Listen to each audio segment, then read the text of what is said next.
And best thing civic సెంటర్లో ఏముందంటే sir, నాకు అన్నిటికన్నా బాగా నచ్చింది పాయింట్ ఏంటంటే డిసిప్లిన్ సార్. అంటే 10th డేట్ ఈ రోజు ఎగ్జామ్ అంటే ఈ రోజు ఖచ్చితంగా ఎగ్జామ్ జరుగుతుంది అంతే. సో దానివల్ల ప్లస్ పాయింట్ ఏంటంటే సార్, ఖచ్చితంగా మనము అదే టైంకి ఎగ్జామ్ రాయగలుగుతాం. సో సిలబస్ ఆ వీకే సిలబస్ కంప్లీట్ చేస్తాం. సో దానివల్ల మనకు లాస్ట్ ప్రొక్రాస్టినేషన్ కాదు, సిలబస్ పెండింగ్ కాదు. సో దానివల్ల మనకు ఒక క్లియర్ కట్ సబ్జెక్ట్ అయిపోతుంది.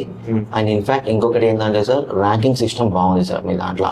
అంటే ప్రతి సబ్జెక్ట్కి ఇక్కడ ఓకే మనకు అనిపిస్తుంది సార్. అంటే ఇప్పుడు ఎస్ఏలో టాప్ 5th ర్యాంక్ ఉందనుకోండి, అదే ఓకే. ఇంకోటి ఎకనామీలో 17th ర్యాంక్, అదే నాకు ఎకనామీలో నేను వీక్ ఉన్నా మన పైన వాళ్ళకన్నా, సో నేను ఇంప్రూవ్ చేసుకోవాలి.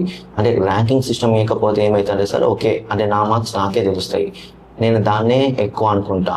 అలా అనుకోకుండా క్లియర్ కట్ బ్యాలెన్స్డ్గా ఉండడానికి కోసం నాకు హెల్ప్ అయింది సార్.